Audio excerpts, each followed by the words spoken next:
Because you could go for 3 days and you have the numbers of the agents. And then on the 4th day, a quarter of them have withdrawn.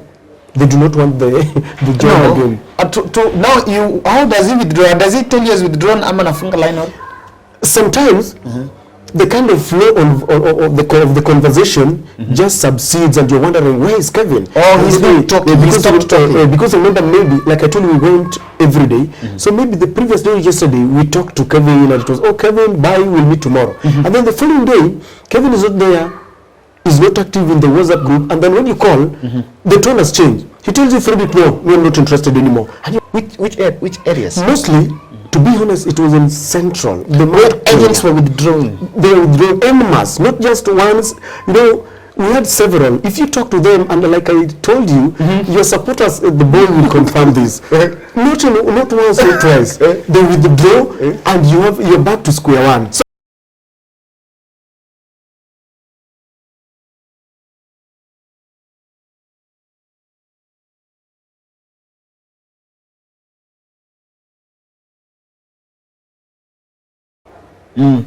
and maybe the person who's being now, we got people who perhaps because we are disparate, were not even trained. Yeah.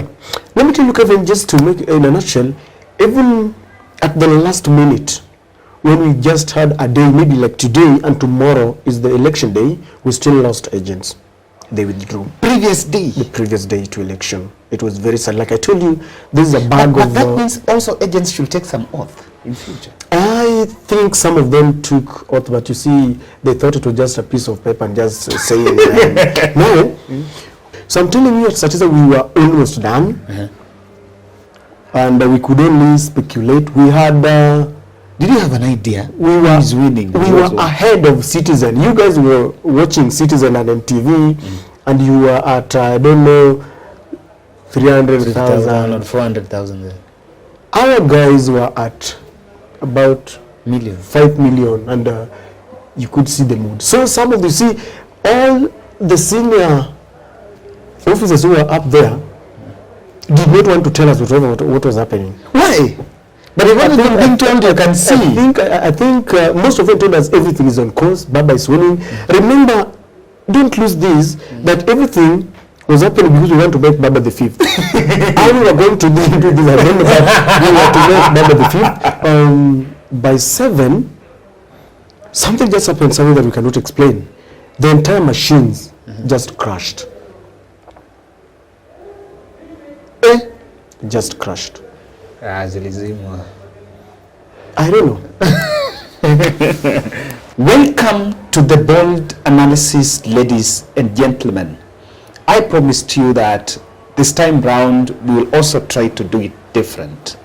There have been questions in this country about the last general election, and of course Kenyans are asking questions. What exactly went on? The newspapers have wrote stories about agents on Azimio Tallying Center, and let me tell you that today I am seated with Fred, and Fred was at the center of some very key operations in Azimio Tallying Center. And so he's just going to give us a clear audit and help us answer some very important questions by just simple what exactly happened. But without much ado, I want to give him time to introduce himself. Karibu sana, how are you? Thank you, I'm good, Mr. Kevin. Yes. Before I introduce myself, I like the look. The suit, eh? Yeah, the suit, you're actually very smart. And the big guy is, check the number there. That is the guy that did my suit. Jaribu is a man, someone who is really done Raphael. If you can call his number now to Saidiane and we promote the hustles with them. You are also an analyst. You stopped analyzing. Yeah, but in fact, again, I just want to appreciate you because you promoted most of my videos. And then I became sick in the process, and that has really jeopardized the situation. But I'm back now. Okay. And we sympathize with you, for the sickness. Fred, you are center of activities. In what many people really, it was a highly guarded secret, and Azimio Tallying Center. And just take us through how exactly did you get there and what happened? Yeah, and I think this is very important today that people are watching this from the bold. As always, the bold will always not keep quiet. Yeah. So people have been asking whether there was a tallying center, was there one, was there not?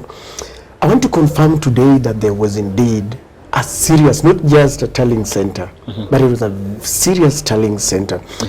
And number one, how did people get, or what is the criteria of identifying who was to take part in the process? In that tallying center? In that tallying center. One, there was a secret advertisement about those who could apply. And those who eventually applied, Yes. the guys who were trying to evaluate you, whether you could be part and parcel of the process, were checking what I could call the social media platform.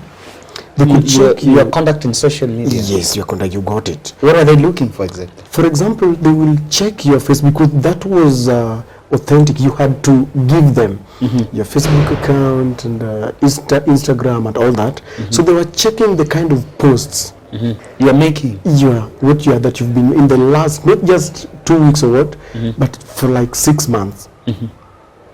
Now the importance of this was that, you see, in the Azimio Tallying Center, they wanted those people who I may call were very friendly to the Azimio presidential candidate. Raila Odinga. Yeah. And so almost 3/4 of those who eventually were given the task were those who they had evaluated and verified that these are Azimio Damu, if I may call it. Yeah. And so there was a tallying center and a serious one, and those who are there, majority, because I cannot rule out a possibility of more. Yeah, because also guys, perhaps maybe the supervisors could also call their friends and all that. And then the second part, Kevin, is that because I remember when we went for the first meeting, a kind of what I call the induction.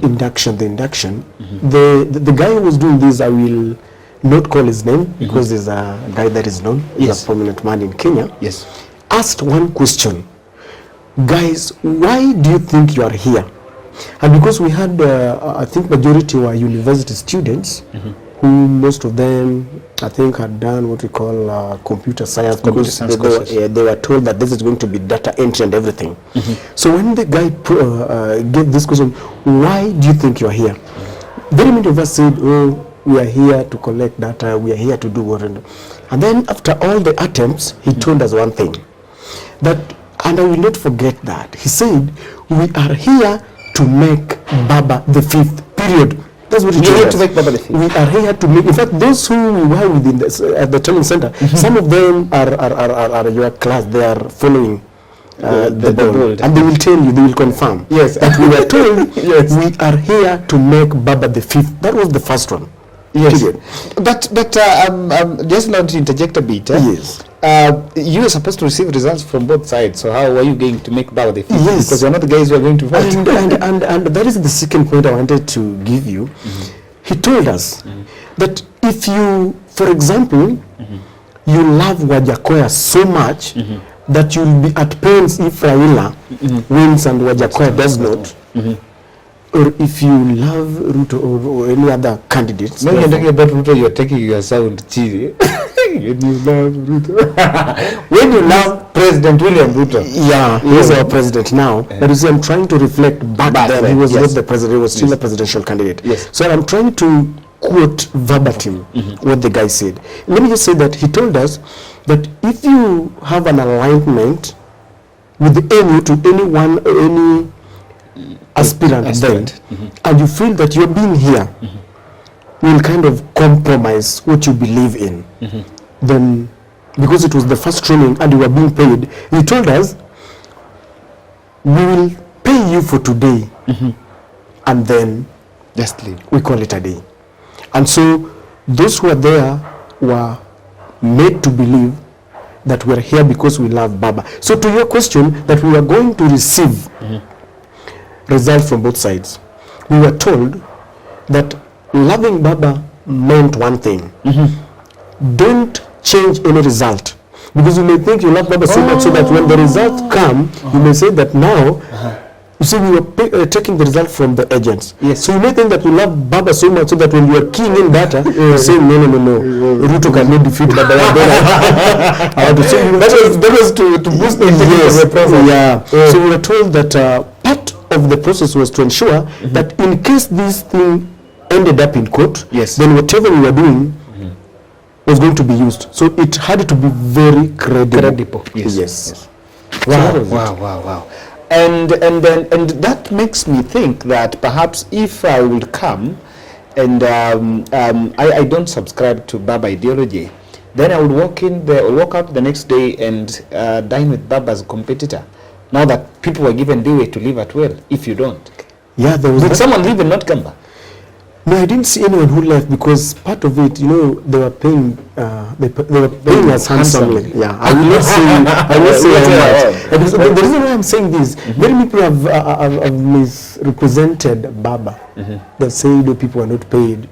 That is a discussion for another day. But you see where we were paid handsomely, and no one left.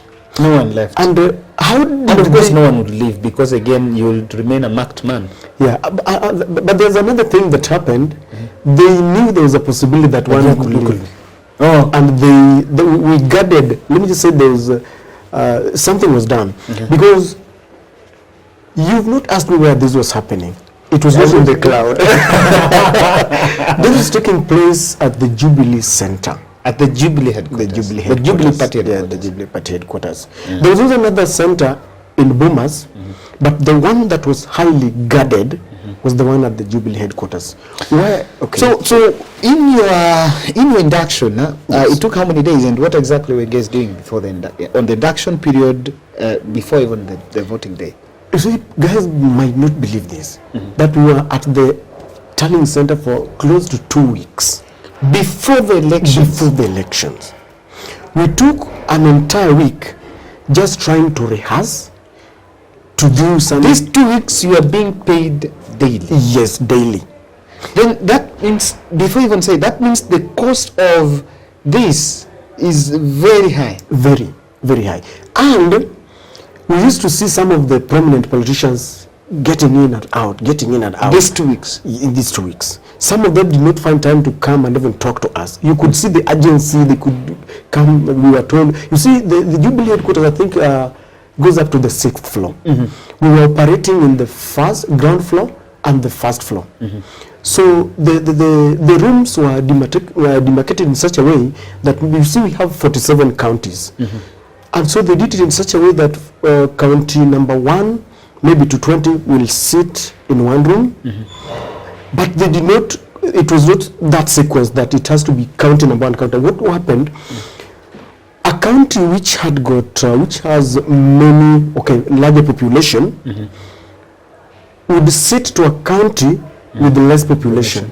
So that during the process of recording the data, those who were handling a county with the less population would complete the task first. And then they would help. Yes, that is what it was arranged. But the rooms were arranged in such a way that it could only accommodate maybe 20. I don't want you to lose the flow of thought. Yes. You were telling us you were in a Tallying Center for 2 weeks. For 2 weeks. What exactly were you guys doing these 2 weeks? Yes, so after the induction, we were told that, you see, the Azimio, I must say that originally they were very much organized. Because they had organized this thing in such a way that we had county coordinators in the ground. These were lawyers. They were very prominent. They were prominent lawyers, and they were signing an oath. Yes, of secrecy, and they were everything was confidential. So then we at the Tallying Center were for the first week. Were to ensure that we had a very nice coordination between the county coordinators and we who are at the Tallying Center. The county coordinators, the 47 county coordinators? Yes. All of the ones who are working at the Tallying Yes. So what happened, in every county, in every desk was a supervisor and 2 clerks. manning a county.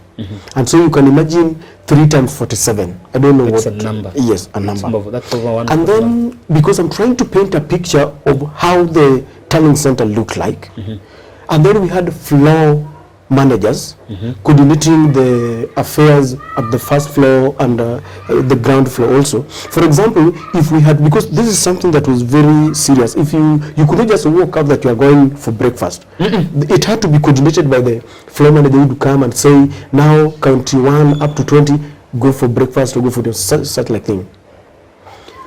Were you sleeping there? No, we are not sleeping there. But then you will come back home and you lose the secrecy of everything. No. Most of them I'll tell you that were assimilated. and so what happened was that we, for the entire 1 week, we called the county coordinators, who then gave us another coordination of from the county. Then we had the constituency coordinators, and then we were given the numbers of the agents. And then I think part of this discussion is going to take us there. Yeah. So when you guys were in conversation with them, it was just to build a rapport for the 2 weeks? Yes, it was to build a rapport. And remember, the agents who are being trained were also being informed categorically that this is what you are going to do. Once you finalize the process of election in your, was it a station or a center, you will take a picture, a photo of the Form 34A, then you will send it to the center. So that is the kind of coordination. So, and how was your coordination with the agents? What was the means? How were you talking to them? We had a WhatsApp group.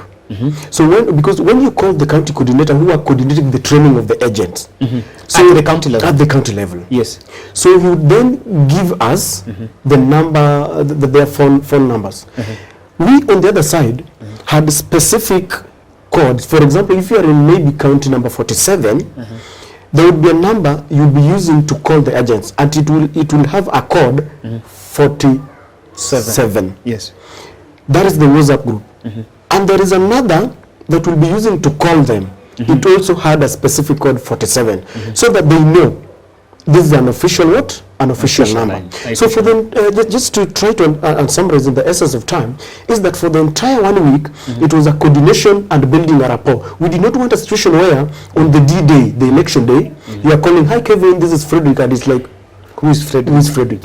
So for the entire week, we had spoken, we had talked, and we had known what was going to happen. From what I can gather here, if when I'm getting you, I think this thing was well organized. Very well organized. Very well organized. And coordinated. It was well organized. And again, I think there is a high cost, there is a cost into this that has to come. Fred, I want you to take me through August 9th. How was the day? Give me the activity from morning to August 9th. Yeah, let me just say that this is going to be good news to some Azimio supporters, and it's going to go into a bag of some disappointments, because we are here to say the truth. William Ruto is now the president, but we are giving them what happened on the D-Day. You see, after building a rapport and we had exchanged contacts, there was a problem in some counties before I go to the D-Day. Because you could go for 3 days and you have the numbers of the agents, and then on the 4th day, a quarter of them have withdrawn.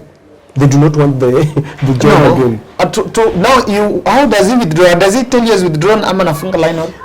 Sometimes the kind of flow of the conversation just subsides, and you're wondering, where is Kevin? Oh, he's not talking. Because remember, maybe, like I told you, we went every day. So maybe the previous day, yesterday, we talked to Kevin, and it was, oh, Kevin, bye, we'll meet tomorrow. And then the following day, Kevin is not there, is not active in the WhatsApp group, and then when you call, the tone has changed. He tells you, Frederick, no, we're not interested anymore. And you're like, what? We are closing in. The elections are nearing. We only have barely maybe 4 days or something, and he has withdrawn. And then in the entire building, take us through. Yes. At what point when he withdraws, what is the reason? Okay, which areas? Mostly, to be honest, it was in central. The Where agents were withdrawing. They were withdrawing en masse, not just once. You know, we had several. If you talk to them, and like I told you, your supporters at the board will confirm this. Not once or twice. They withdraw, and you're back to square one. So, but when you tell your supervisor is supposed to... The supervisors were supposed, it was a well-coordinated program. The supervisor had to report to another body. We had about 10 senior officials there. And we had politicians coming in and out. I wish I could call their name, but no. So ours was to report. Some actions were being taken very hurriedly, and we could get other numbers. But we get other agents. Yeah. But an agent that would withdraw, at what level? County, constituency, or at the one that you were supposed to be at a polling station? Yes, the one you see, at the county level, the county coordinator was coordinating everything from the one that would be at the ward and even at the station. So at any level, you can imagine, even at the ward side, even at the county level, if someone has been trained, most of them have been paid, then they suddenly withdraw. You can imagine what kind of mess and confusion what would bring that? Was the process infiltrated, or were these people infiltrated? What would be the ground? We had a lot of it. It left room for speculation, because others confided in us that they were being intimidated by locals. Well, we are, or rather hostility. There is also. I think that is this. There is also a situation where I want to give a very good example. Yes. My home in Siaya. Yes. You are supposed to be an agent for UDA. Yeah. You understand? Yeah. I wanted to just figure out. I'm getting. It's not very. Exactly. It's not that it's about of. I understand. Yeah. Exactly. Most of them met hostility in strong terms. Hostility on the ground. Where on the ground there. All your brothers, for example, in Central, are supporting UDA. And here you and sisters, and here you are telling them that you are an Azimio agent. It was not very friendly. And so either being coerced or willing, you just decide I want to withdraw. But again, that was a big blow.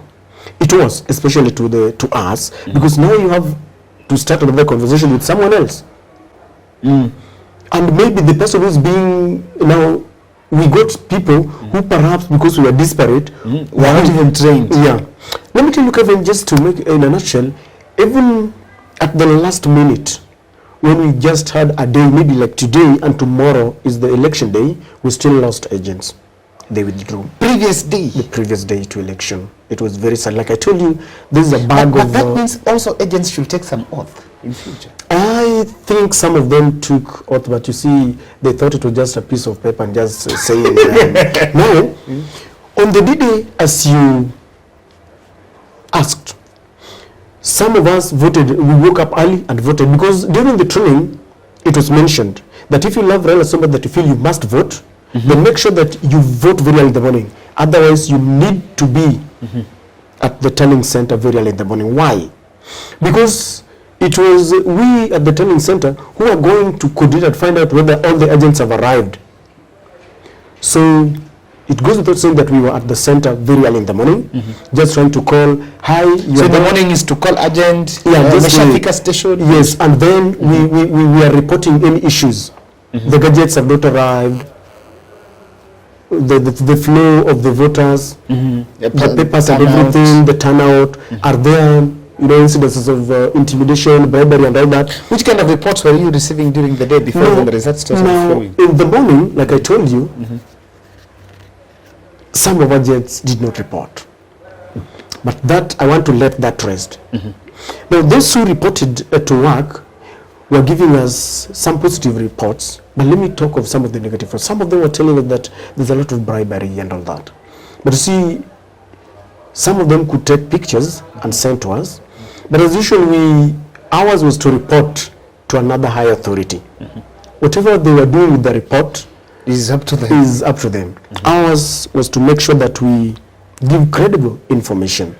But again, also I also know that in this digital age of social media, people will even just take, like at electioneering period, there was a lot of fake news that was coming. So someone can even send you a photo, and before you authenticate that photo, you are in the radar of spreading of false news. And I think that is the reason why the supervisors and the managers were to be very cautious and verify the kind of, especially when it is a... Is it true that my good friend Nick was from Sotik, and he was telling me that, Kevin, I had to get food for an Azimio agent here?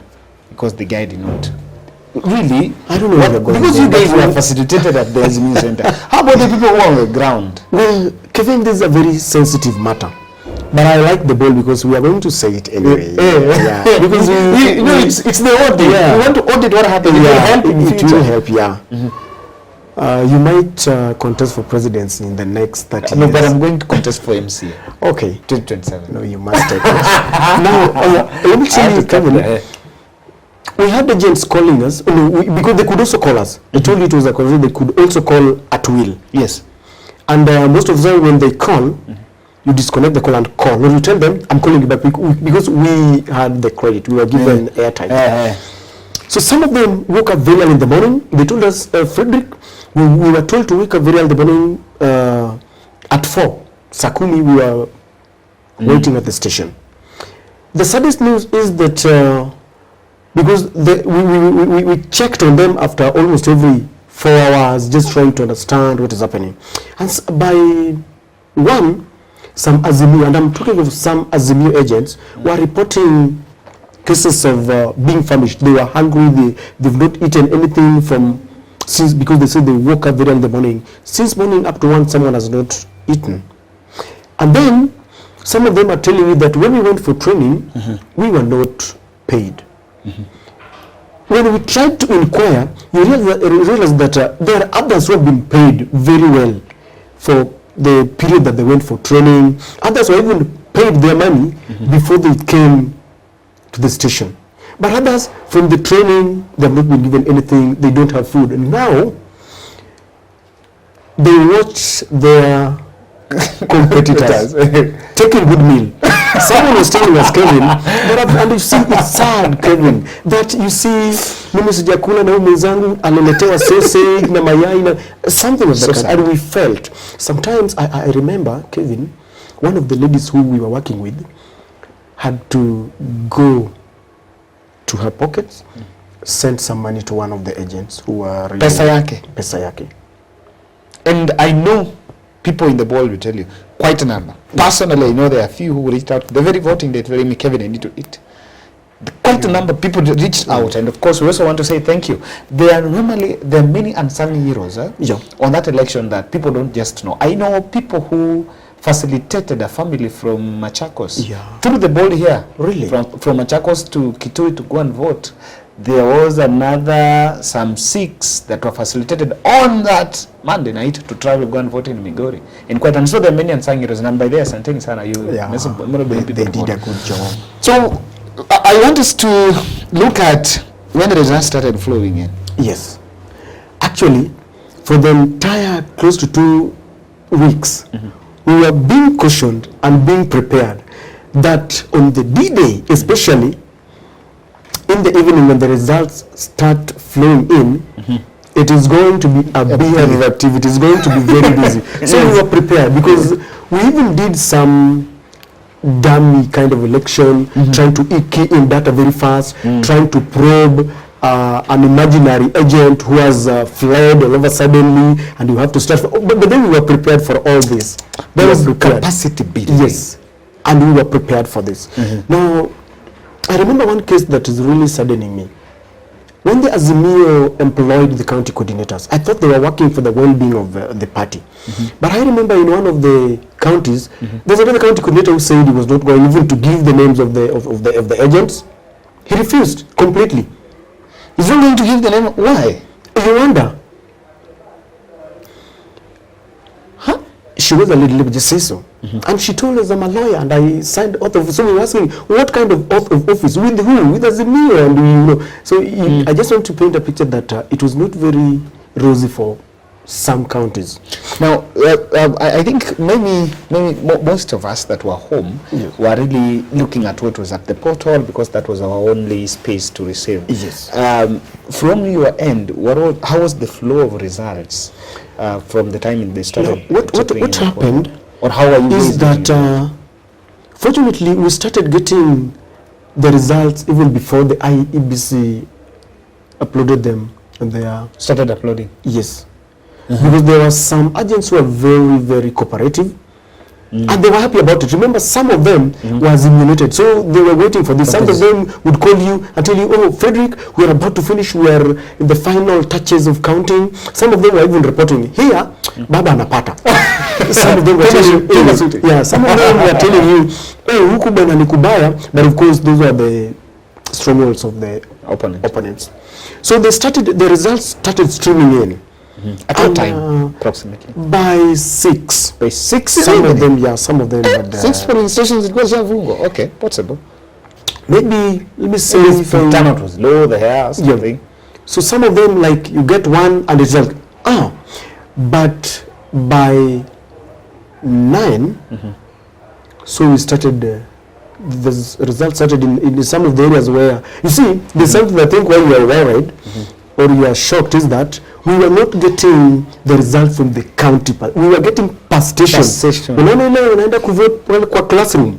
Imebeba watu maybe 20 in some ama 100. That is the result that we were getting. So don't get shocked when I tell you by 6 someone closes the voting. And there's some areas which they had 200 or 100. So some of them have started giving result. I'm telling you, and you see there was a mixed, there was some kind of anxiety. You are here, you have been indoctrinated that you are here because you want Raila to win, and so it is your wish. Even though you cannot control what is happening with the ground, but it is your wish. So the results started coming in, and we were very fast. And the supervisors were checking very fast, and they wanted to make sure that we are ahead of the IEBC. At around... midnight. Why did you guys want to be ahead of IBC? But of course you guys were not releasing your data. What is happening is this. The IEBC were also uploading forms in their portal, which we were given access. But we are also getting ours directly. That's why I'm saying we wanted to be ahead of them. In some counties, in some places where, for example, I told you of a county where we didn't have agents. We were using the results of the IB in the IBC was in Kenya County. Yes. Let's not mention. Yeah. So that is what happened. There was some kind of tension at about midnight, because the entire senior personnel came.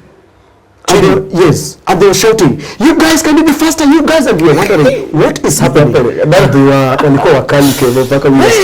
were like, "Is Baba losing? What is this urgent change of?" Everything was tension, and we worked. Let me tell you, Kevin. I remember. Test kagi nini tio? Tio.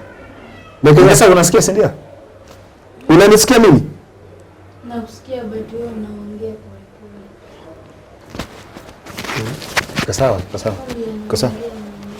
Aya. Now, the very day when that tension, take us from that tension. From that tension, what then happened? It was palpable tension. Hii ni saa ngapi usiku? Kitu saa 6 usiku. Wow. And the entire senior personnel are down here, and they're like, guys, and you're wondering, hey? And maybe I did not mention to you, we were supposed to key in data. We had our laptops, but the main screen was up there, 6th floor, where there was a big screen there, the biggest, where all the results, they could now see the entire, whatever the sum of the result that were. Now the reason why this was happening, I told you that you could not really trust everyone, all the clerks and the supervisors, and so by giving them every information, knowing how many, maybe Raila has many and whatever, it was going to compromise perhaps the institution, or some of them would run the following day, or even take the secret to the opponents. So most of us were at the first floor and the ground floor were to take results from the agents, key it in, but you could only know what is happening in your countty. Now the only other advantage that we don't know we talked, and we, for example, I remember when the Nyali MP, you remember the Jichupevu, when he won that, and we were sitting close to the guys who were manning Mombasa County, and they were like, what is happening here? Of course we were left free, we could be talking and sharing, and they were like, Jichupevu amepenya bwana. And of course, some of the simulated guys were, "Hey, man, this is strong." So there was a lot of pressure, and we were wondering why. We didn't know why, but that gave us a kind of impetus. We worked with a lot of enthusiasm, so that by Satisa, we were at, I think, 90%. 90% in the sense, what your agent sent and what yes, the Nini has also sent. 90% in the sense that the only 10% that was remaining was because some of the agents were not there, and the IEBC had not uploaded them. So we were waiting for them. Until they came back and they were telling us, "Mmefanya kazi nzuri, just check if there is any other form that is coming." They wanted to make sure that everything is of course, yes. And there's a video that was going around of some people celebrating. No, but I don't want us to go. We'll go there. That was the next day. Yeah. We are talking of the next day. We are at Satisa now. We are now closing the next day because we started election. I don't know if you are getting this. We are now getting into the next day. You have told me about Satisa in your place. Yes. So I'm telling you, at Satisa we were almost done. And we could only speculate. We had... did you have an idea? We were who is winning. We were ahead of Citizen. You guys were watching Citizen and MTV, and you were at, I don't know, 300,000 or 400,000. Our guys were at about 5 million, and you could see the mood. So some of all the senior officers who were up there did not want to tell us what was happening. Why? But if everything being told, you can see. I think most of them told us everything is on course. Baba is winning. Remember, don't lose this, that everything was happening because we want to make Baba the 5th. How we were going to do this, I don't know, but we were to make Baba the 5th by keying the correct data. So on and what I get on Azimio side, there is no manipulation. You key in accuracy was very important because we were told if you mess, because they did not rule out a possibility of now, let me just say this, they did not rule out a possibility of Ruto going to the court because they were sure they were going to win and President William Ruto was going to go to court. So we were told this has to be very credible and everything, there was no manipulation. And I painted a picture, I'm almost through, so don't lose this. So at about, of course they came back at about 3 a.m. and they were very happy. At least they told us, you've done a good job. And we could feel it, it was a good job. And they were smiling? They were, whether it was a fake smile or a genuine, but they were smiling and they kept on telling us that everything is on course. We could feel that we had worked tirelessly. Because, let me give you an example, Kevin. You could be sitting there and 6 from 34A are coming at the same time. And you do not want to lose that. And the accuracy that is there is that many people think that, or most people think that it's just taking that in maybe in Siaya County where you come from, we are saying that Raila has 700. No. It was Wajakoya has this, President William Ruto has this one has this, spoilt vote, and what every... Every vote had to become. Yes. And if there is a concern, like there's only one agent who signed, you have to mention it there. I'm just trying to make you understand how difficult it was. It was meticulous. Yes. So they came and commended us, and of course everything slowed down now because majority, almost 80 or 90% forms were there. So there was a lot of speculation. We were wondering what is happening up there. And so we ushered in dawn, and finally the second day now. We are very tired. At what point did you leave? By 7, something just happened, something that we cannot explain. The entire machines just crashed. Just crashed. I don't know. So take us to the tail end.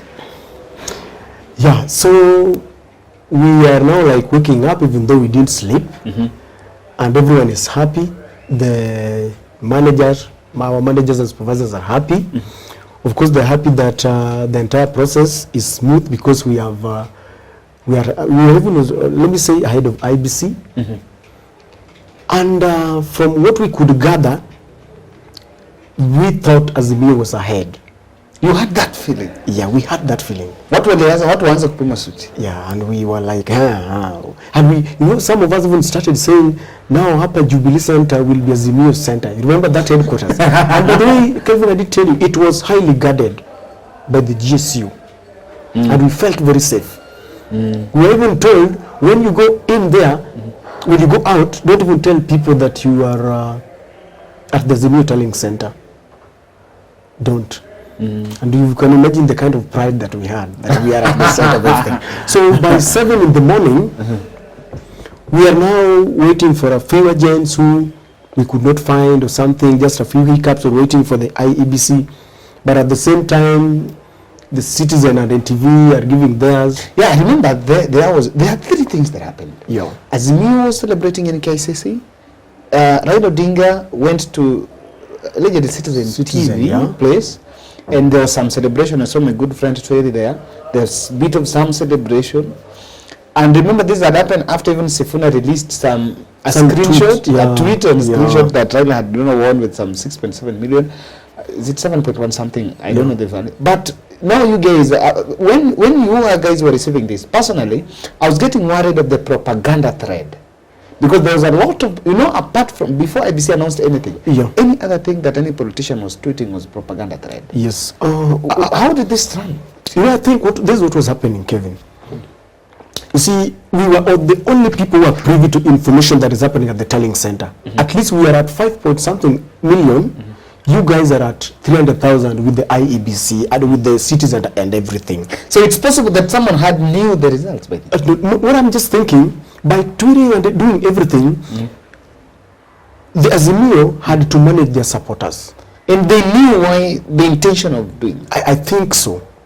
In fact, when we saw this tweet from Sifuna, because we also had our phones, and we were even laughing, that guys are doing a lot of things, but some people are celebrating because of the result that are coming in from cities and all that, and we are at 5 million, and we thought we were winning. So, you see, I had told you that we worked from 12 midnight, when the pressure came in, we worked very tirelessly.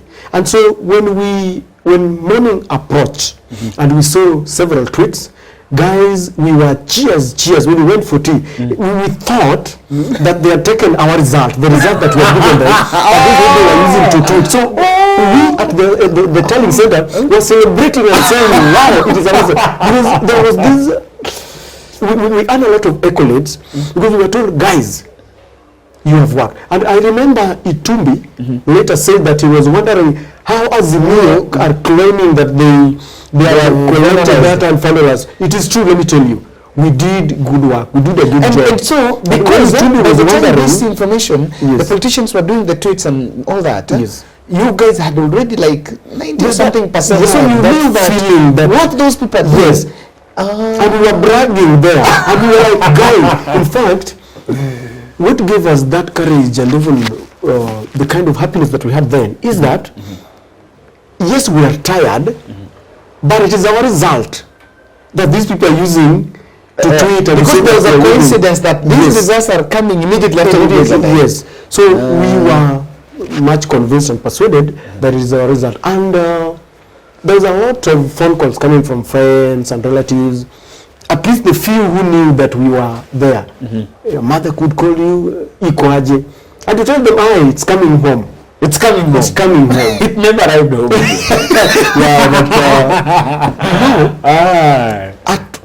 At about 7 a.m., our technicians just decided to switch off the screens. Without any notice, without any warning. Why? And we are still asking the same question. Why? Maybe I can now guess because I want to tell Kenyans one thing. But now you guys, let you heal. Yeah. So you are still healing, heal. That's why I wanted this interview. Remember, I already pushed you to it. I wanted this interview for someone to have an account. So the propaganda about someone changing agent in the midnight, I don't think those things are propaganda. The profiling of leaders and Azimio Secretariat, I think that was unnecessary. If you look at these things, were really coordination was done, but something happened somewhere. Something was wrong somewhere. I don't know where, but like I said, there was a lot of coordination at the center. We were paid. There was meals. In fact, when we were being called by some agents telling us that they are hungry, they've not got it, we had a lot. We enjoyed good meal, delicious at the Jubilee Center. So I think someone just decided. I think someone just decided somewhere to mess up because of greed, to mess up the process. Because I understand that some agents were not paid. The board, let me tell you, I want to believe that there was money set aside to pay agents, and it was good money. I'm convinced. There was money, but because of greed, because we cannot sugarcoat anything, because of greed, someone whom I don't know decided to take it all alone. Future elections, what do you think, in terms of agents management, what would you suggest as we finish up? Now, I just want to, this is my opinion, I'm just thinking that agents should be paid directly in their through M-Pesa, rather than giving someone this money, these steps. Yes, by the time inakufikia, if you are lucky to get it, if you're supposed to get 1,000, you'll be getting 400, because I pick mine, inakufikia, you take yours. Let me tell you, Kevin, we understand that some people still think that the election was rigged. It could be. I don't know, the courts have pronounced themselves on that. But the Azimio must put the house in order for future elections. You saw what happened in Kakamega, and they were very serious with it. The leaders who had been elected camped there to do everything. And I want to have a feeling that even the agents who are there could not be hungry. Do you think you can be hungry and Joe is with you there? You are an agent? No. It cannot, because you will tell him and Joe will give you food. I just want to believe that in future, we can even separate the presidential election and the other tie election, so that we have time to concentrate. And the resources are concentrated on that election. Yes, and let agents be paid their money directly. If there are agents listening to me, they will be telling you in their comment section that they should be paid directly. Don't give someone maybe at the country level all these millions and you think it will trickle down to the agents. Some of them are really annoyed up to date, and it's very sad when someone is taking smoky and some boiled my eye there. That is what happened, and I know some of the Azimio supporters are realistic, and some of them we condemn, and they will condemn what happened. Let me tell you, the other side, I don't know, I won't tell you where, the other side was well coordinated. Their money reached the agents in time. In time. Guys, that was the audit, and of this election, I promised you that I'll try to revisit. And one of the reasons why I would like to tell people this is, this in the long run helps someone to heal. To heal. The people have not healed. Yes, you sit down, you listen to the truth. Yeah. Some of us maybe normally speak from the points of privilege or from points of knowledge, and maybe it's easy for someone to heal. But someone who do not look at it from the point of knowledge may not be easy to move on and know that we have a democracy that is growing. Thank you very much. And asanteni sana. My message to you, the world, and anyone who is watching this is, let us move on. Are you promising me that they can also watch it in the other channel? Yes, why not? It's going to be syndicated on the channel. Tell them the name of the channel. Yeah, we have Fred Achando channel. Kevin has been at the center of trying to promote. See, Kevin is senior. He's also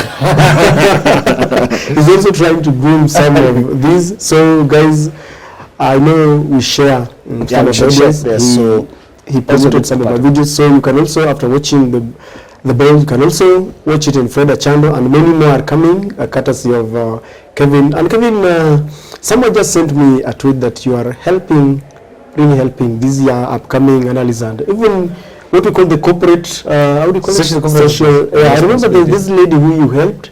Yes. And guys are saying, they just told me, tell Kevin he's doing a good job and God Asante bless you. sana. Asante sana. Yeah, we are living in a society where we also need to be cognizant of people's issues. Yeah.